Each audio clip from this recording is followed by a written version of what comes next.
ఏంటి sir governor గారి తీరుని ఏ విధంగా చూస్తారు మీరు ఒక సీనియర్ రాజకీయ విశ్లేషకుడిగా?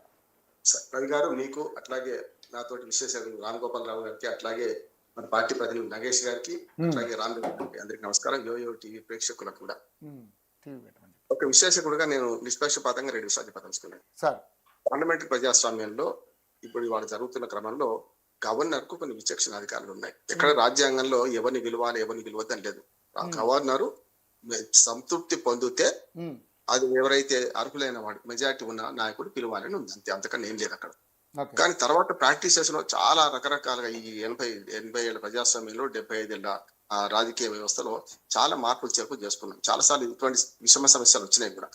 గతంలో వాజ్పేయి గారు గవర్నమెంట్ 13 రోజులు పడిపోయినా, అజిత్ పవార్ గవర్నమెంట్ 82 గంటల్లో పడిపోయినా, అంతకుముందు మన ఫడ్నవీస్ ప్రభుత్వం ఒక 4 రోజులు పడిపోయినా, అంతకుముందు యడ్యూరప్ప ప్రభుత్వం చూసుకుంటే ఎస్ఆర్ బొమ్మాయి కేసులో ఒక విశ్లేషణ చేసుకుంటూ సుప్రీంకోర్టు కొన్ని మార్గదర్శకాలు ఇష్యూ చేసింది. అంతకుముందు సర్కారీ కమిషన్ కానీ లేకుంటే పూంచ్ కమిషన్ కానీ పూర్తిగా అవన్నీ చేసుకుంటే ఇవాళ ఈ గవర్నర్ మీద ముందున్న 4 ఆప్షన్స్ ఉన్నాయి.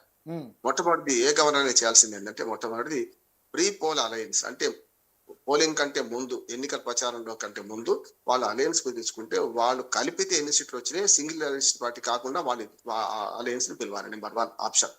రెండో ఆప్షన్ ఏంటి, అట్లా లేకపోతే సింగిల్ లార్జెస్ట్ పార్టీ పిలవాలి. అది లేకపోతే మూడోది ఏంటంటే పోస్ట్ పోల్ అలయన్స్, అంటే ఇప్పుడు కాంగ్రెస్ పార్టీ కదా 5 సీట్లతో ఇటు వచ్చేసింది కదా, ఇప్పుడు మన టీవీకే వచ్చింది కదా, అట్లా పోస్ట్ పోల్ అలయన్స్. ఒకవేళ కాంగ్రెస్ పార్టీకే 10 సీట్లు ఉంటే ఈ రేపు పొద్దున టీవీకే అధ్యక్షుడు ప్రమాణ స్వీకారం చేసేవాడు కూడా, అంటే పోస్ట్ పోల్ అలయన్స్ కింద ఈ 3 రకాల ఆప్షన్స్ ఉన్నాయి. నాలుగోది ఏంటంటే, ఈ 3 కాకపోయినప్పుడు సుప్త చేతనావస్థలో అసెంబ్లీని పెట్టడం, అసెంబ్లీ సభ్యులు ఉంటారు, ప్రమాణ స్వీకారం చేస్తారు, కొద్ది రోజులు ఆపుతారు, లేకుంటే రాష్ట్రపతి పాలన పెడతారు. మొత్తమే అంటే రాష్ట్రపతి పాలన పెట్టుకుంటూనే సుప్త చేతనావస్థలో చేస్తారు. గతంలో జమ్మూ కాశ్మీర్ లో రామరెడ్డి గారు తెలుసు, జమ్మూ కాశ్మీర్ లో 2 సార్లు 3 సార్లు అట్లా జరిగింది కూడా. అసెంబ్లీ రద్దయి ఉంటది, కానీ ఆ అసెంబ్లీ మళ్ళీ అదే కొనసాగుతుంది. అంటే ప్రమాణ స్వీకారం చేస్తారు, జీతభత్యాలు ఉంటాయి, కానీ అది మనకు సస్పెన్షన్ మోడ్ లో ఉంటుంది. ఇది 4 మార్గాలు. ఇక్కడ గవర్నర్ గారి పాత్ర కరెక్టా కాదా అంటే, నేను ఒకటి కరెక్ట్ కాదు, ఒకటి కరెక్ట్ అంటున్నాను. ఒకటి ఏంటంటే, విజయ్ ఒక్కడు మాత్రమే అడిగింది, నేను ప్రభుత్వం ఏర్పాటు చేస్తా అని పోయింది. ఆటోమేటిక్ గా ఏం చూడకుండా డైరెక్ట్ గా విజయ్ ఒక్కడే అడిగింది కనుక బల పరీక్ష అవసరం లేకుండా 107 సీట్లతో వచ్చిండు. ఇంకో 5 సీట్లు తర్వాత తెల్లారి కలుపుకున్నాడు, 112తో ఉన్నాడు. నేను బల నిరూపణ అక్కడ చేస్తా అన్నాడు. సుప్రీంకోర్టు కానీ, పూంచ్ కమిషన్ కానీ, సర్కారీ కమిషన్ కూడా మాట ఏమన్నదంటే, గవర్నర్ల ముందు ఇక్కడ, అదే పార్లమెంట్ అయితే రాష్ట్రపతి ముందు బల నిరూపణకు అవకాశం లేదు. కేవలం వాళ్ళు సంతకాలు లేకుండా చూసి సంతృప్తి పొందితే ఎవరినైనా దానని కూడా పిలవచ్చు. కానీ ఆ తర్వాత బల నిరూపణ ఫ్లోర్ టెస్టే జరగాలి. అంటే అసెంబ్లీ కానీ పార్లమెంట్ సాక్షిగా జరగాల్సిందే.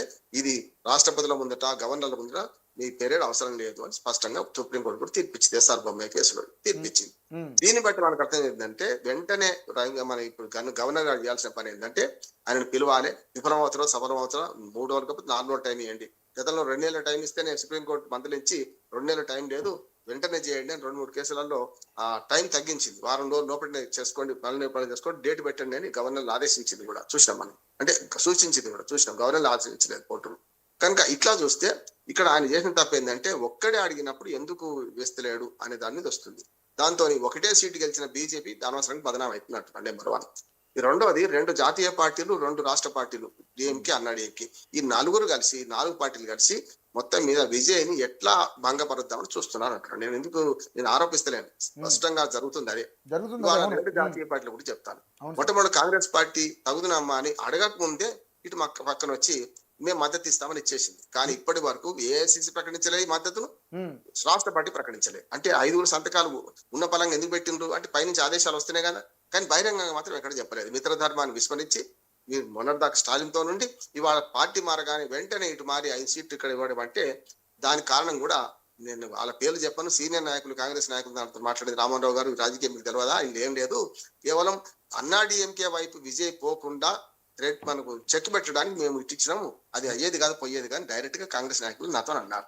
ఎందుకు, ఇటు కనుక అన్నాడీఎంకే వైపు పోతే 22వ రాష్ట్రం పోయి 23వ రాష్ట్రం కాషాయీకరణ జరిగింది, కాషాయ జెండా ఎగిరేసామని చెప్పి అన్నాడీఎంకే బీజేపీ వర్గం చెప్పుకుంటారు కనుక అటు పోకుండా ఉండాలని మేము మిత్రధర్మాన్ని కాదని 5 సీట్లు ఇచ్చినాం. మరి 5 కాదు, ఊదు కాలేదు పీర్లు ఏమది కదా, మీరు చెప్తే 5 సీట్లు వస్తే ఏమవుతుంది, ఏం కాదు కదా అనే మాట వచ్చినప్పుడు కావాలని చేసిన బీజేపీ నియంత్రించడానికి వాళ్ళ కూటమిని నియంత్రించడానికి ఆ తమిళనాడు రాజకీయాల్లో కీలక పాత్ర వహించకుండా ఉండడానికి ఒక రకంగా చెప్పారంటే బలికా బక్రా ఎవరిని చేసిందంటే కాంగ్రెస్ పార్టీ ఇవాళ విజయం చేసింది అంటున్నారు. 5 సీట్లతో ఒరిగేది లేదు. ఇప్పుడు ఇజ్జత్ సవాల్ కాంగ్రెస్ పార్టీకి అయింది. ఆ 8 మందిని తీసుకొచ్చే పని వాళ్ళే పెట్టుకున్నారు. ఇప్పుడు అంటే విజయం నిలబెట్టాలంటే 8 మంది తీసుకొచ్చుకోవాలి. కానీ 8 మందిని ఆయన విడిచిపెట్టడానికి స్టాలిన్ సిద్ధంగా లేడు. ఎందుకు? స్టాలిన్ రాజకీయం స్టాలిన్ చాలా మంచివాడు అనిపిస్తుంది. స్టాలిన్ ని అభినందిస్తున్నాడు. స్టాలిన్ 6 నెలల దాకా ప్రభుత్వాన్ని డిస్టర్బ్ చేయమంటున్నాడు. అసలు మిత్ర పక్షాలకు స్వేచ్ఛ ఇస్తున్నా మీ ఇష్టమైన పని చేసుకొని వద్దనను. కానీ మళ్ళీ భయపెడుతున్నాడు. ఆయన ఏమంటున్నాడు? మీరు భవిష్యత్తు చూసుకోండి అని సిపిఎం ను మిగతా రెండు పార్టీలు 4 ఉన్నాయి. ఆ 4 పార్టీలు 8 మంది బెదిరిస్తున్నాడు. ఆయన ఏమని?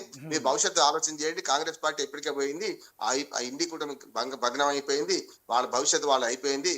రాహుల్ గాంధీ ప్రధానమంత్రి అయ్యేది లేదు పొమ్మన్నాడు. ఎందుకంటే ఇండి కూటమి భగ్నం అయిపోయింది, ఇండి కూటమి చెడిపోయింది, కూటమి లేదన్నాడు ఆయన. కనుక కాంగ్రెస్ పార్టీ పోయిన వాళ్ళ మీద ఆ చర్య తీసుకుంటూ ఉన్న వాళ్ళని బెదిరిస్తున్నాడు. దానికి కారణం ఏంటంటే విజయ్ని పిలువమని కూడా డిమాండ్ చేస్తున్నాడు స్టాలిన్. నేను కాంగ్రెస్ పార్టీ చెప్పినా స్టాలిన్ చెప్తా, తర్వాత బీజేపీను అన్నాడీఎంకే చెప్తాను. స్టాలిన్ ఏమంటున్నాడంటే మీరు ఇవ్వదలుచుకుంటే మద్దతు ఇవ్వండి కాదన్నాను, కానీ భవిష్యత్తు చూడకుండా ఇవ్వద్దని కూడా ఒత్తిడి చేస్తున్నాడు. దానివల్ల ఏమైంది అంటే మన పిలువమని గవర్నర్ ఈయన పిలువమని ఒత్తిడి చేస్తున్నాడు, అంటే డిమాండ్ చేస్తున్నాడు. ఒకవేళ పిలిస్తే ఎక్కడున్న వాళ్ళు అక్కడే ఉంటాయి. ఏ గుడి పక్షి ఆ గుడిలో ఉంటది, ఆ గుడికే చేరుకుంటది. కనుక 107+5 112తోని వాళ్ళు అధికారాన్ని నిరూపించుకోలేరు. మెజార్టీని ఆటోమేటిక్ గా పడిపోతుంది. పడిపోయినాక వాట్ నెక్స్ట్ అంటే అప్పుడు స్టాలిన్ బయటకు వస్తాడు. అప్పుడు ఏమైంది అంటే నిజమే ప్రజలు మరి తీర్పిచ్చారు, మన ఆయన చేతన అయితే లేదా, మరి ఏం చేద్దాం చెప్పు అని ప్రజల వ్యతిరేకతను తట్టుకోవడానికి అప్పుడు అన్నాడీఎంకేతో కలిసే ప్రయత్నంగా నేను భావిస్తున్నా. డిఎంకే ప్లాన్ అది ఉన్నదండి. అన్నాడీఎంకే ప్లాన్ చెప్తాను నేను. అన్నాడీఎంకే ప్లాన్ డిఎంకేతో కలవడం కాదు. అసలు ఈ సీట్లు సరిపోవు కనుక తప్పనిసరి మా వైపే రావాలి. అన్నాడీఎంకేను ఎన్డీఏ కూటమి ఆలోచన చేసిందంటే మా వైపు రావాలి. మేము 59 మంది ఉన్నాం. అసలు 107 59 మంది కలిసి బ్రహ్మాండంగా 108 మంది దాటుతాము. ఆటోమేటిక్ గా వాళ్ళ 60 107 కదా, ఆటోమేటిక్ గా 170 దాటుతాం మేము. కనుక సమస్య లేదు. అప్పుడు ప్రభుత్వం నిలబడుతుంది అని మా వైపు రావాలని వీళ్ళు చూస్తున్నారు అన్నాడీఎంకే. ఒకవేళ పేరైంది అనుకోండి, అన్నాడీఎంకేను వ్యతిరేకిస్తూ ముఖ్యంగా మన సిద్ధాంతపరంగా బీజేపీ ఉంది కానీ నేను రానని మొండికేసి కూర్చుంటే విజయ్ భంగపడతారు అంటున్నాను నేను. నిజంగా చెప్పాలంటే విజయ్కి ఆప్షన్ ఒకటి ఉంటే, మొదట్లో ఉంటే, సిద్ధాంతపరమైన విభేదం ఉన్నా కూడా చాలా పార్టీలు కలిసినాయి. కాంగ్రెస్ బీజేపీ బీఆర్ఎస్ తెలంగాణ చూడలేదా మనం మున్సిపల్ ఎన్నికలు? అంతకంటే అధ్వానం కాదు కదా. కనుక ఒక హద్దు తప్పే మద్దతు ఇచ్చిన కాంగ్రెస్ పార్టీ అట్లా ఉంటే, ఈయన ఒక్క మాట కొంచెం కాంప్రమైజ్ అయితే సుస్థిర ప్రభుత్వం వచ్చేది. నేను విజయ్ సలహా ఇచ్చేది అంటే సుస్థిర ప్రభుత్వం రావాలంటే అన్నాడీఎంకే వైపు పోతే ఉండేది ఛాన్స్. పోనీ ఇప్పుడు లేదా? నిజంగానే ఇటువంటి అప్పుడు అన్నాడీఎంకే బీజేపీకి తేడు దక్కొద్దని ఒకవేళ కాంగ్రెస్ పార్టీ ఆలోచించినట్టు స్టాలిన్ కూడా ఆలోచించి ఆ 8 మందిని పొమ్మన్నాడు అనుకోండి. ఇంకో ఆల్టర్నేటివ్ చెప్తున్నాడు, 8 మంది పొమ్మన్నాడు అనుకోండి. ఈ 8 పోతే ఆటోమేటిక్ గా 112 8 120 అవుతారు కాదండి. కానీ విజయ ప్రభుత్వానికి దినదిన గంట 100 ఏళ్ల ఆయుష్, తుమ్మితే ఊడిపోయే ముక్కులాగా తయారైతుంది. 8 మంది ఖచ్చితంగా కాంగ్రెస్ పార్టీ కానీ వీళ్ళు ఎప్పుడైనా మోసం చేస్తారు. చేసింది కూడా చెప్తాను నేను. గతంలో కేజ్రీవాల్ ను గద్దెనెక్కించి 49 రోజులు ప్రభుత్వం కూలగొట్టారు, చూసింది కదా మీరు. గతంలో పెళ్లి ఏమైంది? అట్లా 100 ఉదాహరణలు చెప్తాను. దేశంలో ఈ అరకొర మెజార్టీతో నిలబడ్డ పార్టీలు అన్ని కూడా భంగపడ్డాయి. వాజ్పేయి గారి 13 రోజులు, ఒకసారి 13 రోజులు, ఒకసారి 13 నెలలు ఉన్నాడుగా. చూసినాక జైలు ఒకసారి మోసం చేసింది, ఒకసారి ఏమో 13 అంటే బాలయ్య గారు ఓటు వేయకపోవడం వల్ల పోయింది. 2 సార్లు చూసినాం మనం. కనుక అట్లా చాలా ఉదాహరణలు చూస్తే ఇవాళ ఈ 8 మందితో కనుక జతగట్టి వాళ్ళు జరిగేది అదే జరుగుద్ది అనుకుంటున్నాను నేను. ఆ అన్నాడీఎంకే వైపు అయితే మన ఎన్డీఏ వైపు పోకుండా ఉండాలంటే స్టాలినే వీళ్ళని పంపిస్తాడు. పంపించిన తర్వాత 6 నెలలు కాపాడతారు. 6 నెలల తర్వాత ప్రభుత్వం పడగొడతారు. ఏంది స్టాలిన్ ఆ మాట అన్నాడు కనుక చెప్తున్నాను. కనుక ఏమైతుంది ఇప్పుడు పూర్తిగా ఈ ప్రభుత్వం పడిపోయేదాకా చూస్తారు కదా. ఒకటి. రెండోది ఏంటంటే చెరువు మీద అలిగినట్టు ఇవాళ విజయ్ ఇంకొక తప్పుడు స్టెప్ వేస్తున్నాడు. ఏమనంటే మేము అందరం రాజీనామా చేస్తాం. ఏమి కాదంటున్నాడు. రాజీనామా చేస్తే ఏమైందంటే ఉప ఎన్నికలు వస్తాయి, అంతకని ఏం కాదు. ఎందుకంటే మొత్తం సభ రాజీనామా చేసిన వేరు, సభ రద్దు కోసం ముఖ్యమంత్రి ప్రయత్నం చేసిన వేరు, ఇది వేరు. ఒకవేళ విజయ్ ముఖ్యమంత్రి అయి కూడా గతంలో మనకు ఎన్టీ రామారావు గారు సభను రద్దు చేసిండు. ఆయనకు అధికారం ఉంది. ఆయనకు నంద్యాల భాస్కరరావు పోయిన తర్వాత మళ్ళోసారి ఎంగిలి కూడా తిన్నాడు. నేను మళ్ళీ ప్రజల దగ్గరికి పోతా అని రద్దు చేయడానికి అందరు మద్దతు ఇచ్చారు. ఏది ఆయన టీడీపీ వాళ్ళు. ఇవాళ విజయ్ కనుక ముఖ్యమంత్రి అయి సభను రద్దు చేసే అది లేదు. ఎందుకంటే ఆ మెజార్టీ ఉండదు కనుక సభను రద్దు చేయడానికి ఎవరు ఒప్పుకోరు, అయిపోతుంది. కనుక ఆయన రాజీనామా చేస్తే ఆ 107 108 సీట్లలో ఇంక్లూడింగ్ 2వ సీటు కదా ఆయనది, 108 సీట్లలో మళ్ళీ ఉప ఎన్నికలు వస్తాయి. ఉప ఎన్నికలు ఒకేసారి వస్తాయి, బల్క్ గా వస్తాయి. అప్పుడు ప్రజలు అనవసరంగా విజయ్కి ఎందుకు ఇచ్చినాము అనవసరంగా అని ఈ డిఎంకే అన్నాడీఎంకే కాంప్రమైజ్ చేస్తారు. ఆటోమేటిక్ గా వీళ్ళు ప్రభుత్వం ఏర్పాటు చేస్తారు అంటున్నాను నేను. అంటే ఇప్పుడు ఆ ఎన్నికలు రాకముందే అన్నాడీఎంకే డిఎంకే కలవడానికి ఒక మార్గం సుగమం చేస్తున్నాడు విజయ్ అంటున్నాడు. విజయ్ అనుభవ రాహిత్యంతో 3 పనులు చేస్తున్నాడు. ఒకటేమో మెజారిటీ నిరూపించడానికి అవసరమైన బతిమిలాడాన్ని తీసుకొచ్చుకోవాల్సి ఉండే, కానీ కమ్యూనిస్ట్ పార్టీలు ఇప్పటికీ నిన్నటి దాకా అడగలే. ఇప్పటికి కూడా వాళ్ళు శశిపశలు పడుకుంటూ వీళ్ళు మాట్లాడుతున్నారు, కానీ విజయ్ అడుగుతున్నాడు ఇప్పటికి కూడా.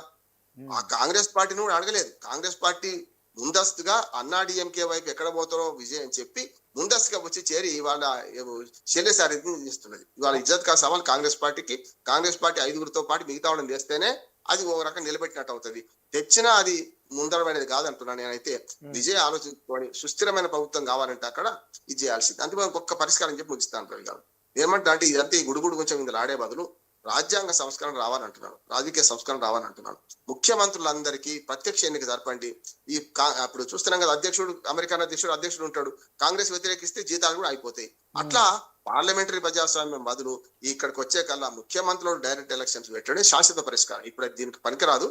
కానీ నాకు అంచనా ఏంటంటే, రేపు ఊహిస్తున్నా, ఇప్పుడు అన్నాడీఎంకే వైపు ఎన్డీఏ కూటమి వైపు వీళ్ళు పోకుండా ఒక ప్లాన్ ఏం చేస్తున్నారంటే, స్టాలినే 8 మంది పంపుతాడు, ప్రభుత్వాన్ని నిలబెడతాడు, ప్రభుత్వం 6 నెలలు కొనసాగుతుంది, తర్వాత పడేస్తారు, తర్వాత మళ్ళీ మొదటికి వస్తానే నా ఊహ. కానీ సార్ ఇక్కడ మరి ఆల్రెడీ ఏఐడిఎంకే విజయ్కి సపోర్ట్ చేస్తారని గవర్నర్ దాకా వెళ్ళిన తర్వాత మళ్ళీ ఎందుకు విత్డ్రా అయ్యారంటారు? ఏం రాజకీయం నడుస్తుందంటారు ఇక్కడ? ఏఐడిఎంకి చీల్తాం అనుకున్నారు. సమస్య ఏంటంటే ఏఐడిఎంకి చీల్తాం అనుకున్నారు, అది చీల్చడం సాధ్యం కాదు. 35 మంది ఆల్మోస్ట్ ఆల్ సంతకాలు సిద్ధమయ్యారు విజయ్తో కలిపి. ఏమైందంటే పళనిస్వామి ఆపిండు, మీరు కనుక పోతే బాగుండదు, మనందరం ఒకటే ఉందా, అవసరమైతే మనందరం కలిసిపోదాం, కానీ మీరు 35 వాడమైంది అన్నాడు, అందుకని ఆగింది. ఓకే సార్, ఇప్పుడు ఒక బ్రేకింగ్ వచ్చింది సార్. తమిళనాడు దశాబ్దాల వైరాన్ని పక్కన పెట్టి డిఎంకే ఏఐడిఎంకే పొత్తుకు ప్రయత్నిస్తున్నట్లుగా రూమర్లు వస్తున్న విషయం తెలిసిందే. ఈ క్రమంలో డిఎంకే వర్గాలు ఎన్డీటీవీతో కీలక వ్యాఖ్యలు చేశాయి. పొత్తుపై చర్చలు జరపాలంటే ముందుగా ఎన్డీఏ నుంచి ఏఐడిఎంకే బయటకు రావాలి, మిత్రపక్షాలైన వీసీకే కమ్యూనిస్టులకు మంత్రి పదవులు ఇవ్వాలి, మేము ప్రభుత్వంలో చేరకుండా బయట నుంచి మద్దతు ఇస్తాం అని పేర్కొన్నాయంట. ఇదేంటి సార్, ఇది ఎట్లా అవుతుంది అంటే ఈ శక్తులు లేకుండా మొదలు 6th నాడు వచ్చింది. 6th నాడు నుంచి నేను మాట్లాడుతున్నా దీని మీద. ఈ 2 కలిస్తే ఖచ్చితంగా ప్రజల వ్యతిరేకత ఎదురైతుంది. ఎందుకంటే డిఎంకేకి వ్యతిరేకంగానే విజయ్కి ఓట్లేసినాయి, డిఎంకే పార్టీ వ్యతిరేక ఓట్లే. అన్నాడీఎంకేకి ఓట్లేసినాయి, బీజేపీకి ఓట్లేసినాయి కూడా అక్కడ వ్యతిరేకపడి. ఇవాళ ఓడిపోయిన ప్రభుత్వం తీసుకొస్తే ఖచ్చితంగా రేపు ప్రజల్లో, అందుకని స్టాలిన్ చాలా వైజ్మెన్ కనుక ఆలోచన చేస్తున్నాడు రవి గారు. ఎందుకంటే ఈ దుర్మార్గం జరగకుండా కొంచెం ప్రజల వ్యతిరేకత తగ్గించుకోవడానికే మొదలు విజయని విలువ అంటున్నాడు. చూడండి మీరు అక్కడ రాజకీయం, మొదలు విజయని విలువండి, ఆయన సఫలమైతే విలువ చూడండి, చూసిన తర్వాత కదా మనం మాట్లాడేది. నేను మాత్రం ఇప్పుడు కల్పించుకోను, 6 నెలలు ఆ ప్రభుత్వం కొనసాగేటట్టు చూస్తా అంటున్నాడు. కొనసాగేటట్టు చూస్తా అంటే ఏమన్నట్టు, వీళ్ళని పంపించాలా చూస్తాడు, పంపించకపోతే పడిపోతుంది, 3 రోజుల్లో పడిపోతుంది. అంత దూరం అవసరం లేదు. ముఖ్యమంత్రిగా ప్రమాణ స్వీకారం చేస్తాడు, 3వ రోజు పడిపోతారు. మనం చూడలేదు, ఫడ్నవీస్ చూడలేదా? ఫడ్నవీస్ 80 గంటల్లో పడిపోయింది, చూసినాం కదా మనం. అందుకని ఇక్కడ కూడా వైజ్మెన్ గా ఆలోచన చేస్తే, స్టాలిన్ ఏమో చాలా ముందు చూపుతోని ఏం చేయాలో చూసుకొని ఆలోచన చేస్తున్నాడు. ఒకవేళ ఈ 2 పార్టీలు కలిసి కనుక అధికారంలోకి వస్తే ఖచ్చితంగా ప్రజా వ్యతిరేకత అవుతుంది. ఎందుకంటే వాళ్ళు పోరాడింది అన్నాడీఎంకే మొదటి నుంచి డిఎంకే వ్యతిరేకం కదా, అట్లాగే విజయ్ కూడా అదే పని చేసింది కదా. కానీ నైతికమైన పొత్తు కాదు అనుకుంటే, నైతికమైన పొత్తు అనుకుంటే, ఒకవేళ నిజంగా చెప్పానంటే ప్రభుత్వానికి వ్యతిరేకమైన పనిచేసి ఇవాళ ప్రభుత్వ వ్యతిరేకతలు చోటు చేసుకొని గెలిచిన అన్నాడీఎంకే కూటమి ఏదైతే ఎన్డీఏ కూటమిలో చేరడమే కరెక్ట్ అంటున్నాను. ఏది విజయ్ ముందని పత్యం. అప్పుడు ఏమైందంటే 5 ఏళ్ల పాటు సుస్థిరంగా ఉంటది. అది పళనిస్వామి కాకపోతే ఇంకో మల్లయ్యపూర్లో ఉప ముఖ్యమంత్రి అవుతాడు. గతంలో చూసినాం కదా మన మహారాష్ట్ర రాజకీయాల్లో రవి గారు, మన ఫడ్నవీస్ 5 ఏళ్ళు ముఖ్యమంత్రి చేసిండు, సీనియర్, చాలా సీనియర్, ఒక ప్రధానమంత్రి పోటీదారు. అటువంటి ఆయన ఉప ముఖ్యమంత్రిగా మన ఏకనాథ్ షిండే దగ్గర పనిచేసిండా లేదంటారా? మళ్ళీ ఇప్పుడు ముఖ్యమంత్రి అయ్యిండు. అట్లా ఓపిక ఉంటే అవుతుంది, లేకపోతే మాత్రం ఇవాళ అన్నాడీఎంకే డిఎంకే మన అన్నాడీఎంకే ఎన్డీఏ కూటమి ఏదైతుందో ఇవాళ మా వైపు రావాలని ప్రయత్నం చేయడం వల్లనే కాంగ్రెస్ పార్టీ అటుపోయింది. ఇప్పుడు నా ఘాట్కా అయిపోయింది, ఇజ్జత్ కా సవాల్ అయిపోయింది కాంగ్రెస్ పార్టీకి. ఇది ముందరపడాలంటే ఒక్క పరిష్కారం నాకు దోస్తుంది ఏంటంటే, ఆ 8 మంది ఎమ్మెల్యేలు విజయ్ని ఆదుకుంటేనే ముందరపడుతుంది. లేకపోతే ఇట్లా ఈ ప్రతిష్టమన కొనసాగుతుంది. దాని ద్వారా ఏమైందంటే అసెంబ్లీని సుప్త చేతనావస్థలకు నెట్టేస్తారని నేను అనుకుంటున్నాను. నెట్టేయకుండా ఉండడానికే ఈ 2 పార్టీలు ప్రయత్నం చేస్తున్నాయి. అప్పుడు మీరు ఏకమవుతారు. వాళ్ళకి చేత కాలేదు, ఆయన చేత కాలేదు, మేము ఉన్నాం కాదు, మేము ఇద్దరం కలిసి పనిచేస్తాం. మొత్తం మీద రాష్ట్రపతి పాలన విధిస్తే రేపు పొద్దున కేంద్ర ప్రభుత్వానికి అటు అధికారం వెళ్ళిపోతుంది, అటు కాకుండా ఉండాలని చేద్దామని చెప్పి కలుస్తారు. బీజేపీ కూడా అందుకు సిద్ధమవుతుంది. ఎందుకంటే అన్నాడీఎంకే డిఎంకే ప్రభుత్వం అయితే బీజేపీకి నష్టం ఏం లేదు ఇప్పుడు. ఎందుకంటే సగం ప్రభుత్వం వాళ్ళదే ఉంటది కదా, అయితే ముఖ్యమంత్రి పళనిస్వామి అవుతారు కదా, ఇంకా నష్టం ఏముంది? వాళ్ళ కూటమి అభ్యర్థి ముఖ్యమంత్రి ఏంటంటే నష్టం అయితే లేదు కదా. డిఎంకే కరోనా కాలం కూడా బీజేపీకి పెద్దగా థ్రెట్ ఏం లేదు. బీజేపీకి ఎట్లయినా సరే ఇప్పుడు ఏ దొడ్లో అయినా దూడ మాదే అన్నప్పుడు ఏ నష్టమైంది అంటున్నాను. అవును sir. Okay, right. Ram Reddy గారు, సరే అంటే ఇప్పుడు అక్కడ ఉన్నటువంటి పరిస్థితుల్లో ఇప్పుడు ఉన్నటువంటి ఎలిగేషన్ ఏంటంటే బీజేపీ అడ్డుకుంటుంది దీన్ని.